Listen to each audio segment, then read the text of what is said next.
Hello students, आज की class में मैं आपको हाइपरमेट्रोपिया टीच करने वाला हूं। मैंने इसके पहले दो वीडियो भी अपलोड कर रखे हैं जिसमें accommodation of I and myopia के बारे में मैंने डिटेल से डिस्कस किया है। एंड आज के वीडियो में मैं हाइपरमेट्रोपिया एंड प्रेस बायोपिया, और अगर मैं थका नहीं या टाइम बचा रहा तो हम कैटरैक्ट को भी डिस्कस कर लेंगे।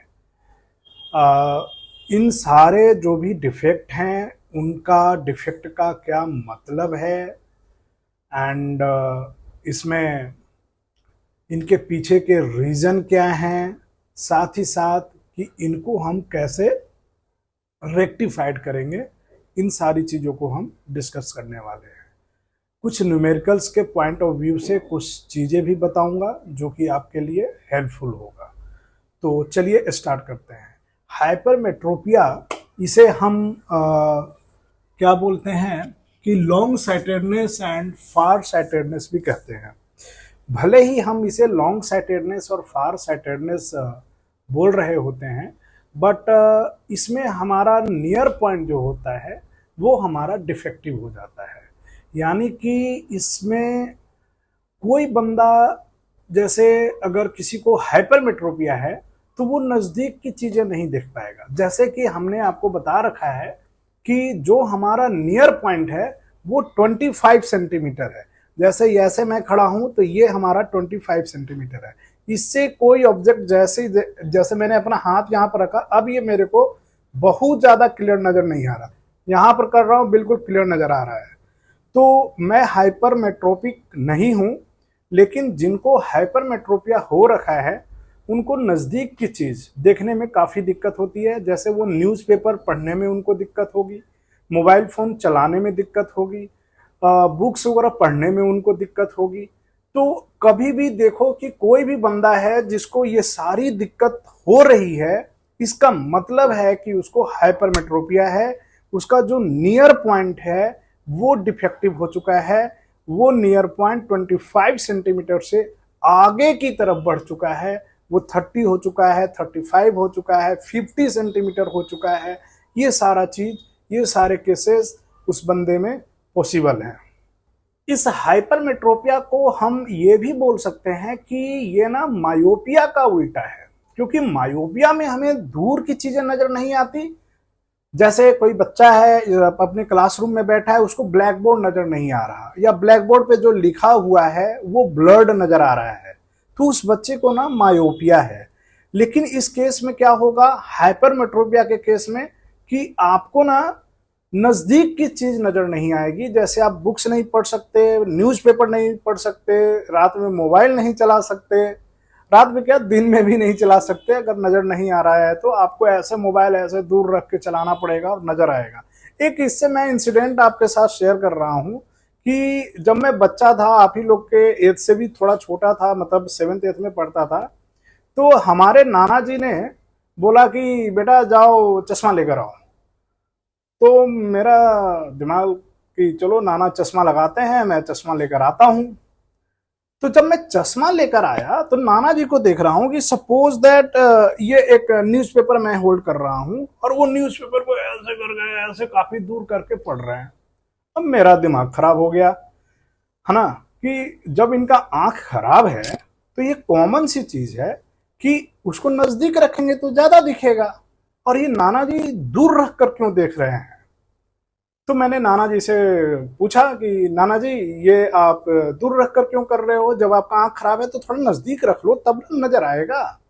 तो नाना जी ने बोला कि बेटा मेरे को ना हाइपरमेट्रोपिया है, हमको नजदीक का नजर नहीं आता। मैं बोले ये अजब लोचा है भाई। हमें तो बचपन में यही लगता है कि दूर की चीजें नजर नहीं आती। खैर, तो मैं वो एक केस बता रहा था कि मेरे जो नाना जी थे वो हाइपरमेट्रोपिक थे, एंड वो पेपर को नजदीक रखकर नहीं पढ़ पा रहे थे विदाउट चश्मा। और वो पेपर को जब थोड़ा दूर कर लेते थे तो फिर पेपर में या न्यूज़पेपर में जो भी लिखी हुई वर्ड्स होते थे, अक्षर होते थे, वो अच्छे से पढ़ पाते थे। यानी कि उनको हाइपरमेट्रोपिया था।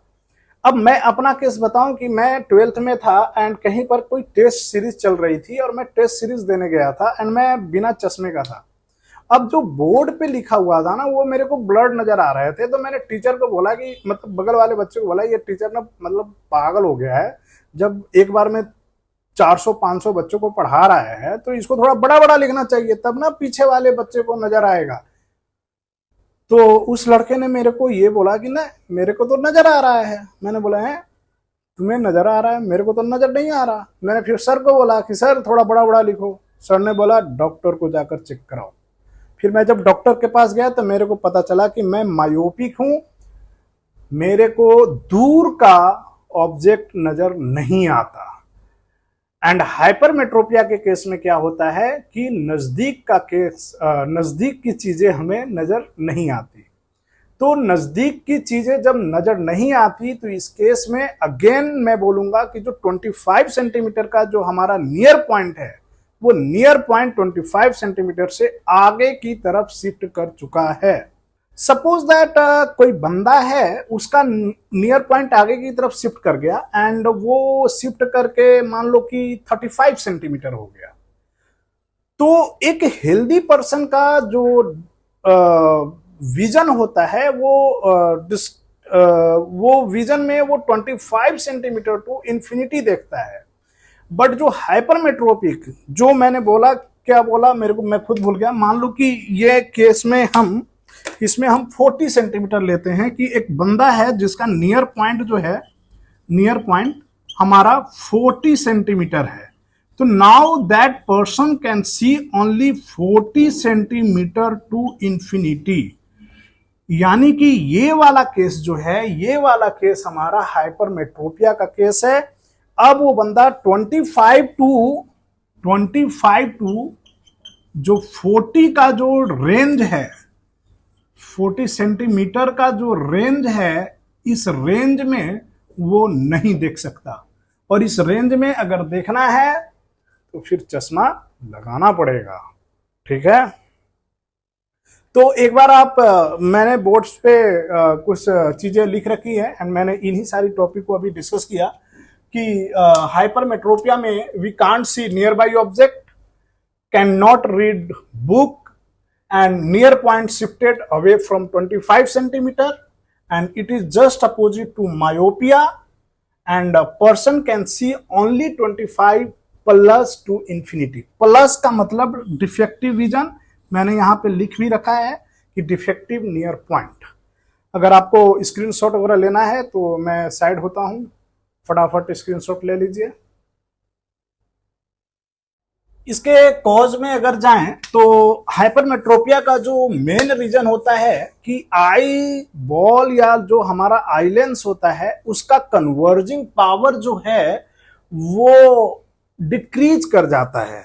यानी कि इनडायरेक्टली बोल सकते हो कि कन्वर्जिंग पावर डिक्रीज करने का मतलब कि फोकल लेंथ बढ़ गया।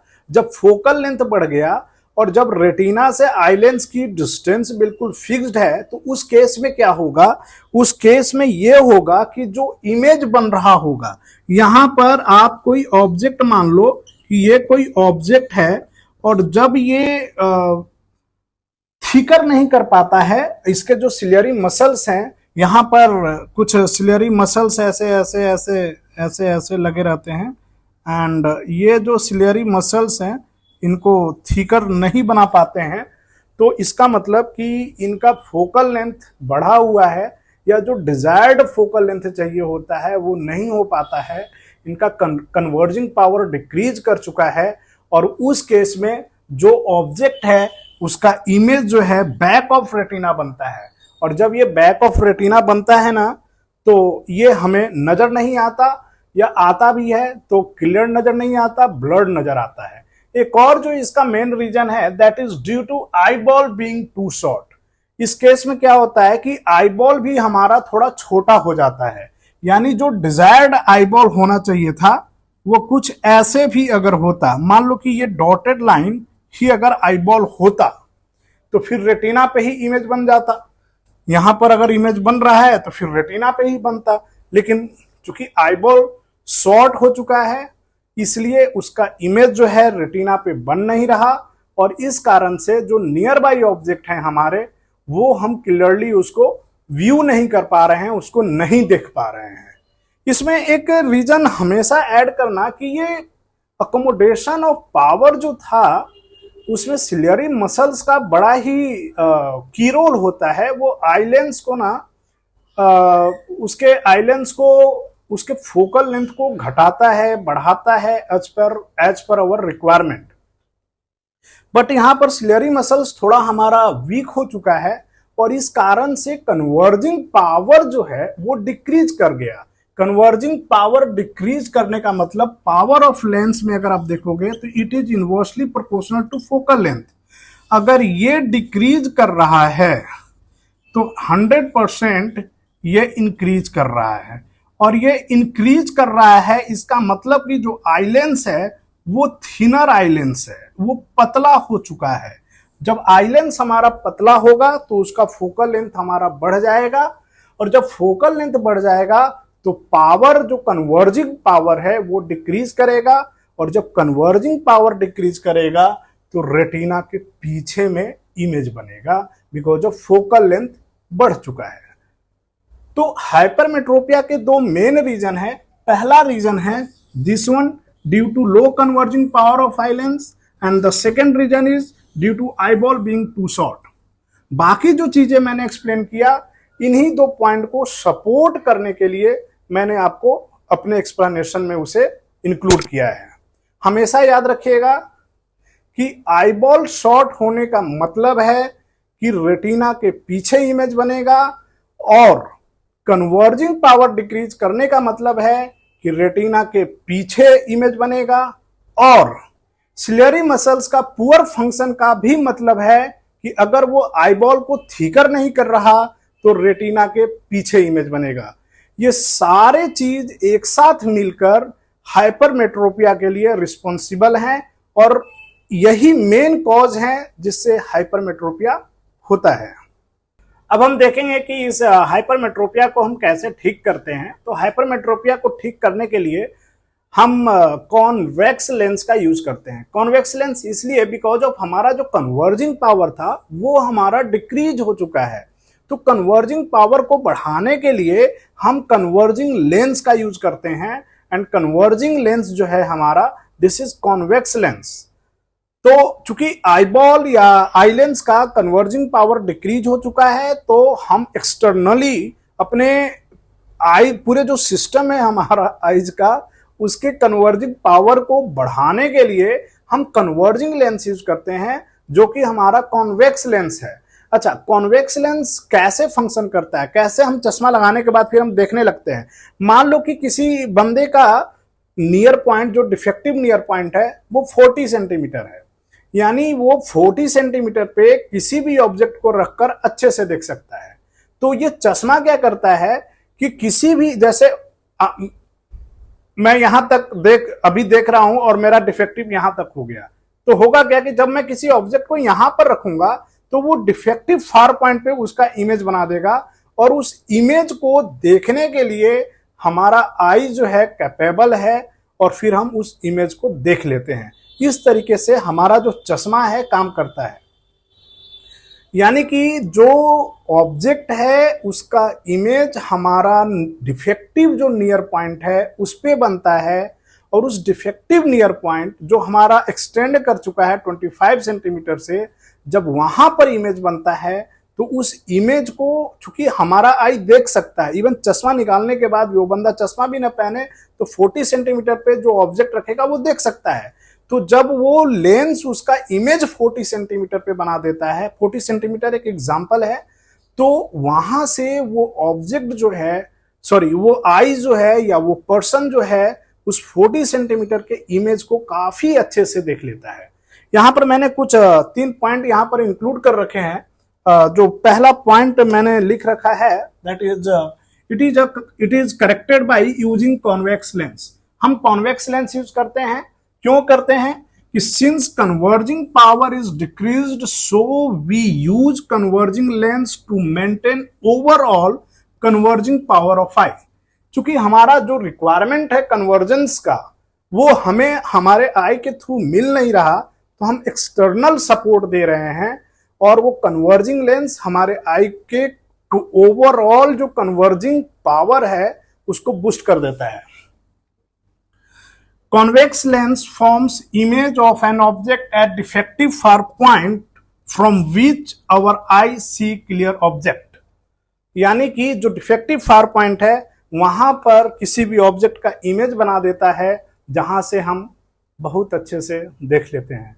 हालांकि बहुत कम बच्चों को ये हाइपरमेट्रोपिया का केस होता है, लेकिन अगर आप सोकर मोबाइल वगैरह चलाते हो या बिल्कुल कुछ लिख रहे हैं बिल्कुल ऐसे करके आंखें सटाकर या चिपकाकर हम करना शुरू कर देते हैं तो उस केस में आपको हाइपरमेट्रोपिया हो सकता है। ठीक है, तो कभी भी सोकर तो मोबाइल बिल्कुल नहीं चलाना है। अच्छा, मोबाइल नहीं चलाते होगे तो पढ़ना भी नहीं है, है ना। किसी को लगता होगा कि मोबाइल बोल रहे हैं सर, हम मोबाइल थोड़ी चलाते हैं यार इतना, तो चलो पढ़ाई ही अच्छी चीज बता रहा हूँ कि कभी भी बिस्तर पे लेट के ऐसे लेट गए आराम से, किताबें बुक्स है ना, कुछ नोवेल वगैरह पढ़ रहे हैं, तो वो सारी चीजें नहीं करनी है। टेबल कुर्सी लगाकर ही चीजों को पढ़ा जाना चाहिए। अदरवाइज धीरे धीरे आपके आईज सिलियरी मसल्स पे लोड पड़ेगा और वो वीक हो जाएगा। मायोपिया, हाइपरमेट्रोपिया के आप शिकार हो जाएंगे एंड आपको हो सकता है। ठीक है, खैर एनीवे, तो हाइपरमेट्रोपिया में हमने क्या क्या देखा अभी तक। हाइपरमेट्रोपिया में ये देखा कि हमें जो नियर बाई ऑब्जेक्ट है वो नजर नहीं आता। क्यों नजर नहीं आता? तो उसके लिए मेन दो रीजन था, आपने कॉपी भी कर लिया होगा या समझ लिया होगा। तो दो रीजन में हमारा जो आईबॉल है वो शॉर्ट हो जाता है और आई लेंस का कन्वर्जिंग पावर डिक्रीज कर जाता है। उसको हम रेक्टिफाई कैसे करते हैं? तो बाय यूजिंग कॉन्वेक्स लेंस।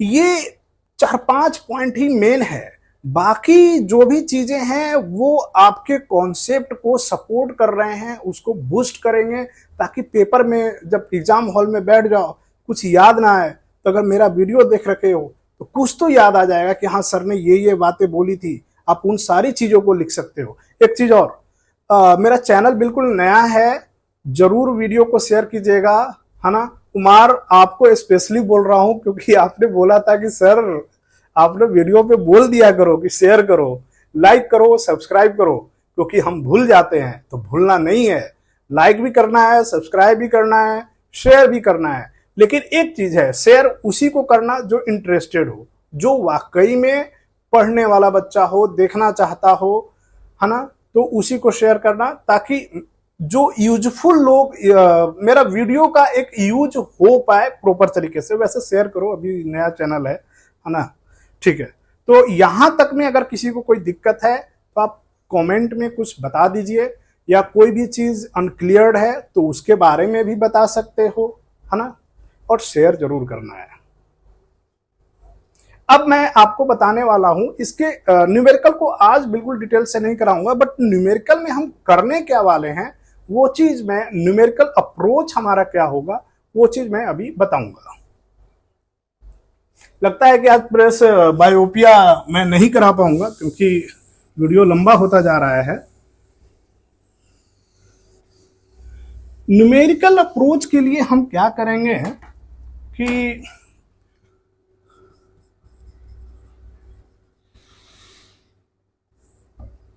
पहली चीज कि U जो हमारा ऑब्जेक्ट डिस्टेंस होगा,